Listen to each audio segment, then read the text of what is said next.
In the summer of 1948, deep within the scorching heat of Monument Valley, a movie crew stood paralyzed as dark, violet thunderclouds swallowed the sky. Rain was about to deluge the desert. Lightning rattled the sandstone towers, and the chief cinematographer demanded to pack up the equipment before someone was killed. But director John Ford refused to stop. He ordered the camera to roll directly into the heart of a violent electrical storm, forcing an aging officer on horseback to ride right into the tempest. What resulted was not a tragedy, but one of the most breathtaking visual shots in cinematic history. Released in 1949, She Wore a Yellow Ribbon stands as a monumental triumph of classic Western cinema. Directed by the legendary John Ford and starring John Wayne, it became the vibrant, color-drenched middle chapter of Ford iconic Cavalry trilogy. Set in the tense aftermath of General Custer's defeat at the Little Bighorn, the film follows Captain Nathan Brittles, a veteran officer facing his final days of service before mandatory retirement, tasked with preventing a massive uprising. Behind this majestic Technicolor masterpiece lies a battlefield of creative clashes, dangerous stunts, extreme physical endurance, and a legendary performance that permanently transformed John Wayne from a simple movie star into an acclaimed dramatic actor. Before we ride into the hidden history of this cinematic legend, take a moment to subscribe and hit the notification bell.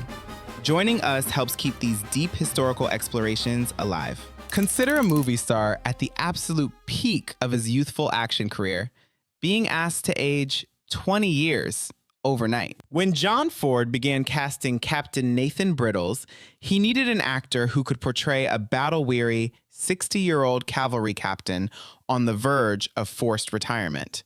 John Wayne was only 41 years old at the time, still known primarily as an athletic, rugged leading man.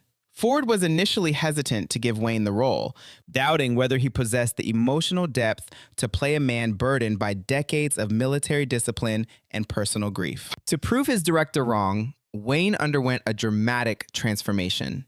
He spent hours studying the posture, speech patterns, and heavy gait of aging Civil War veterans.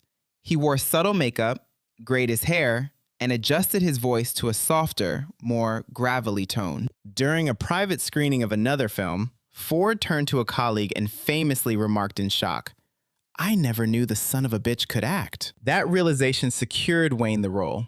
It proved that Wayne was far more than a box office draw, showing he was a true master of subtle, dramatic performance. Wayne would later call Nathan Brittles his personal favorite role of his long career, a performance born from a burning desire to earn the respect of his mentor. What happens when a director risks the lives of his crew to capture a single fleeting moment of atmospheric beauty?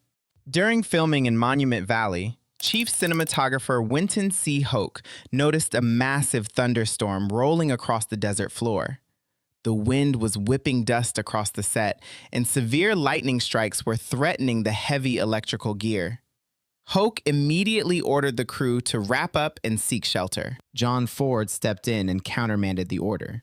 He commanded Hoke to keep the Technicolor camera rolling, demanding that John Wayne and the cavalry troopers ride directly through the gathering darkness and rising dust. Hoke argued furiously, officially filing a protest with the Union on the grounds of unsafe working conditions.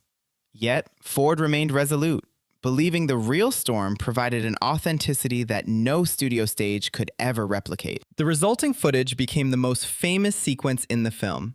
The vibrant yellow cloaks of the troopers set against the bruised purple skies created an eerie, painterly masterpiece. Ironically, Winton Hoke won the Academy Award for Best Color Cinematography for that exact shot. What began as a dangerous clash of wills on a storm-swept set produced a moment of visual poetry that redefined how natural light was captured on film. A simple horse wrangler hired to handle livestock ends up performing one of the most stunning riding stunts in movie history. Ben Johnson, who played the brave Sergeant Tyree, did not start out as a Hollywood actor. He was a genuine Oklahoma cowboy and rodeo champion who worked on movie sets taking care of horses and driving wagons. During the production of a previous film, Fort Apache, a team of horses pulling a heavy wagon panicked and bolted with 3 actors inside. Johnson jumped onto his horse, galloped after the runaway wagon, and skillfully brought the horses under control, saving everyone aboard from severe injury or death. Impressed by his bravery and extraordinary horsemanship, John Ford handed Johnson a 7-year acting contract on the spot.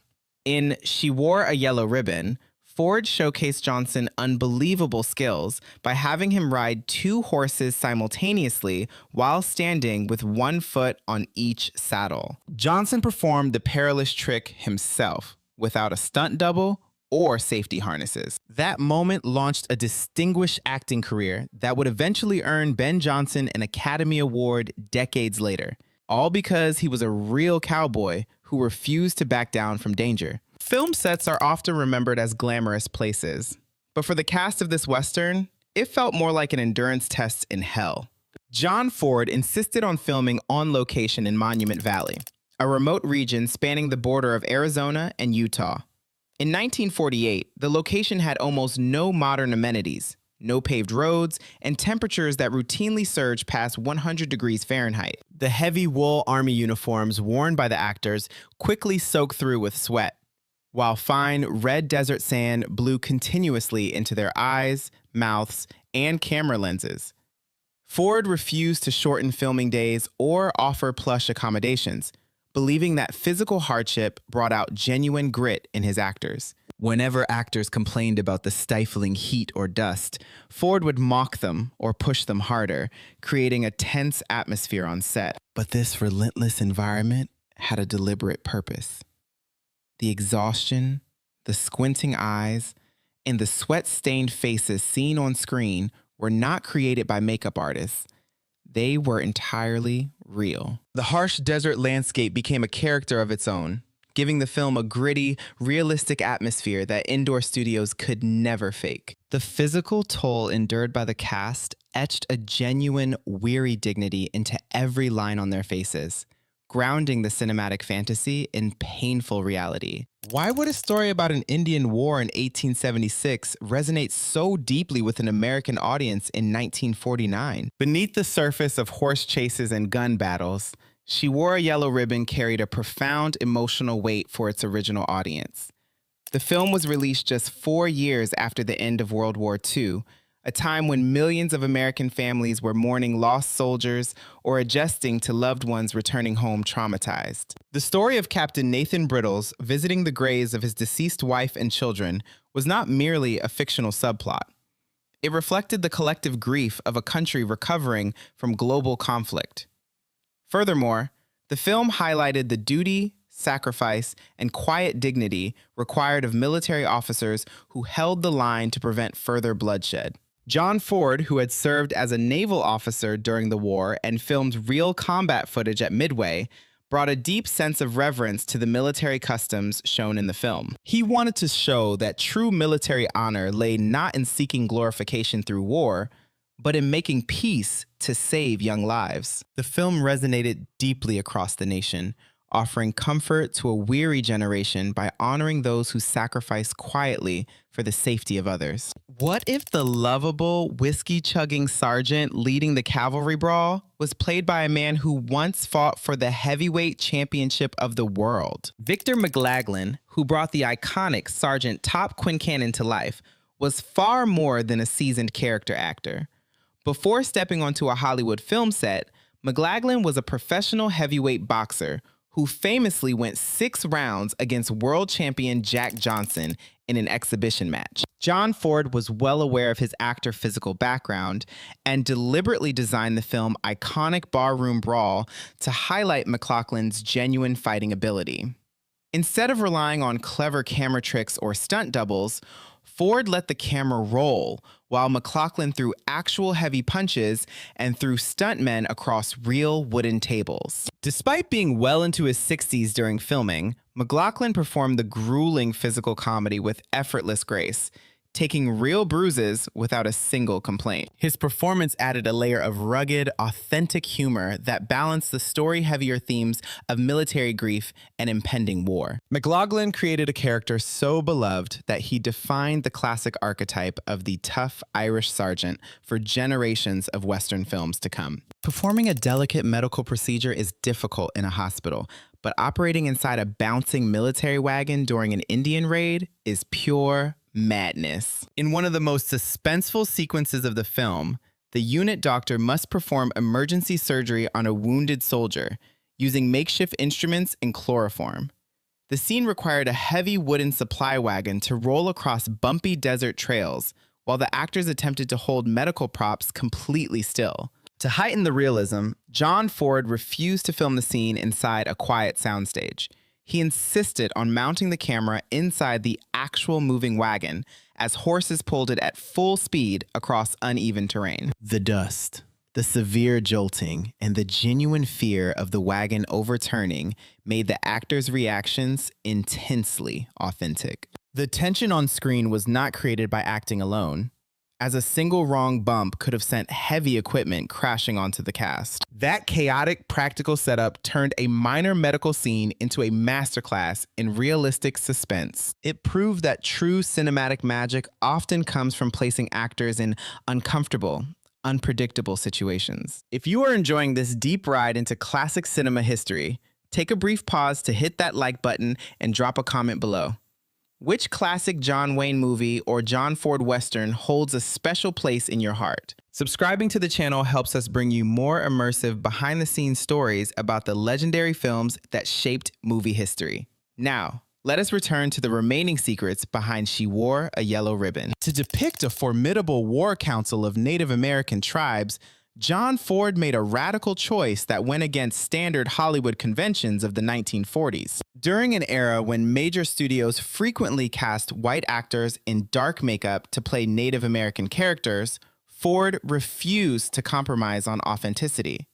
He reached out directly to the leaders of the local Navajo Nation in Monument Valley, hiring real tribal elders and families to appear in the film. Ford went even further by ensuring that every Native American extra received full union pay, standard meals, and respectful treatment on set, a rare practice during that period in cinema history. When extreme weather disrupted filming and threatened the local economy, Ford kept the native extra on the payroll to assist with set construction and logistics, providing vital financial relief to the reservation. The Navajo people honored Ford for his fairness and respect, officially adopting him into their tribe and giving him the sacred name Natani Nez, meaning the tall leader. That mutual respect enriched the visual power of the film, giving the Native American war councils a dignity and stature rarely seen in Golden Age Westerns. Never apologize. It is a sign of weakness.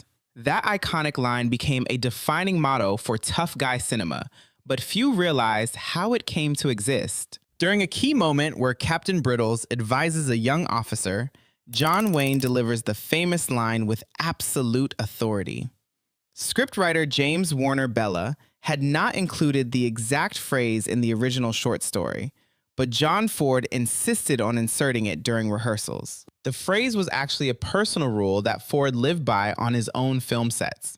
Ford was notorious for his stern, uncompromising directorial style, and he used the phrase to enforce discipline among his cast and crew. Wayne delivered the line with such natural conviction that it instantly resonated with audiences, becoming one of the most quoted pieces of dialogue in Western movie history. The line was so powerful that Ford and Wayne reused it years later in another classic film, The Quiet Man. What began as a director personal philosophy became a timeless cinematic proverb, forever defining the stoic grit of John Wayne on-screen hero. Behind the heroic smiles of the young cavalry officers was an actor undergoing real psychological torture from his director. Carey Jr., who played the youthful Lieutenant Ross Pennell, was the son of John Ford close friend and silent film legend Carey Sr. Yet, despite that family connection, Ford treated young Carey with merciless brutality throughout the shoot. Ford constantly berated Carey in front of the entire crew, mocking his acting ability, throwing dirt in his face to ruin his makeup, and driving the young actor to the brink of tears. Carey nearly quit the production multiple times, overwhelmed by the intense pressure and relentless criticism. However, Ford cruelty had a calculated creative purpose.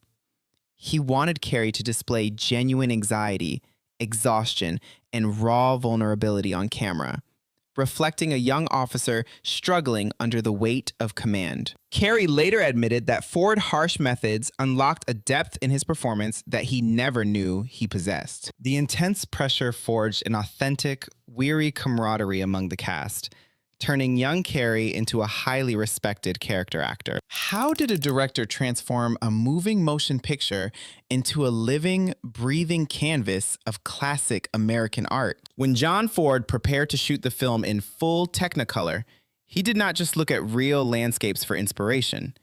He brought along prints of famous paintings by Frederic Remington, the legendary artist who chronicled the 19th century American West. Ford instructed Winton Hoke to match the exact earth tones, dusty yellows, and stark silhouettes found in Remington masterpieces. From the way troopers sat on their saddles to the framing of horses against the horizon, scenes were deliberately composed to mimic famous paintings. Studio executives initially complained that the lighting was too dark and unconventional for a bright Technicolor film.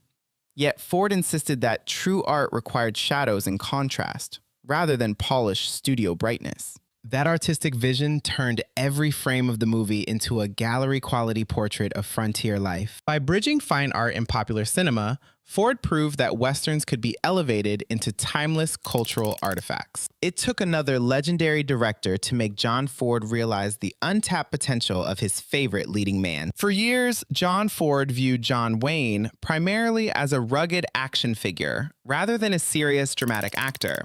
That perception shattered when director Howard Hawks cast Wayne in the landmark 1948 Western Red River. Wayne gave a stunning performance as Tom Dunson, a ruthless, aging cattle baron.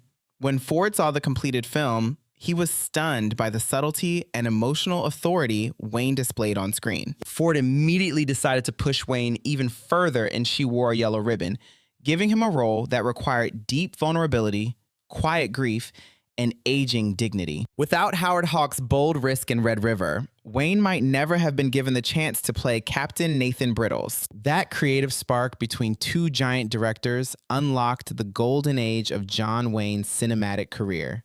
Imagine operating a camera that weighed over 500 pounds, required 3 separate strips of film running simultaneously, and broke down in extreme heat. Filming in Technicolor in 1948 was a technological nightmare. The 3-strip cameras were massive, delicate, and required precise lighting conditions to register clear color images on screen. In the extreme heat of Monument Valley, the delicate film stock inside the camera was constantly at risk of melting or warping. The crew had to wrap the heavy equipment in wet blankets and store film canisters in iced, insulated chests to prevent total destruction. Every minute the camera rolled cost thousands of dollars, putting tremendous pressure on the crew to get every shot right on the first take. Filming a massive storm with such fragile, expensive equipment was considered complete financial suicide by the studio.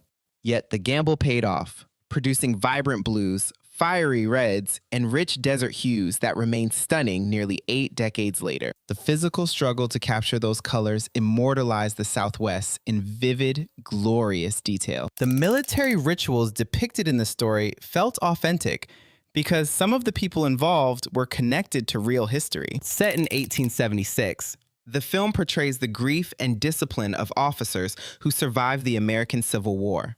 When John Ford crafted the script and military drill sequences, he relied heavily on real historical memoirs and cavalry tactics manuals from the era. Furthermore, several older extras and crew members who grew up in the late 19th century had personal memories of old veterans returning from the Western frontier. John Wayne spent time talking with these elder figures, absorbing their quiet mannerisms and stoic attitudes. This deep connection to living history gave the movie an undeniable sense of truth, transforming a simple fiction into a tribute to a vanishing generation. The respect shown for military tradition was not Hollywood theatricality. It was a sincere farewell to the real men who lived that hard life.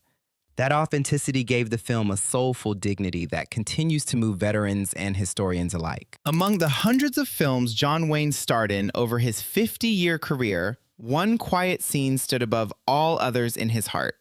Out of his entire iconic filmography, Wayne consistently named Captain Nathan Brittles as his favorite performance, and his proudest moment came during a quiet, deeply emotional scene at a lonely grave. In the film, Brittles kneels beside the simple headstones of his wife Mary and his daughters, who were killed in an Indian raid years earlier. As he softly waters the flowers growing on the desert grave, he speaks to his departed wife as if she were still sitting beside him, sharing the daily news of the garrison. There were no grand speeches or dramatic music swells during the core of the scene.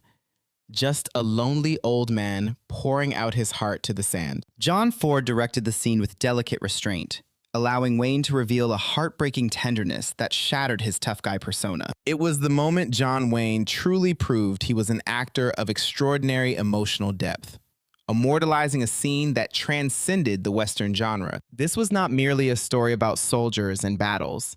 It was a profound meditation on love, loss, and the quiet sacrifices of a life dedicated to duty. She Wore a Yellow Ribbon remains far more than an extraordinary entry in John Ford's legendary Cavalry trilogy.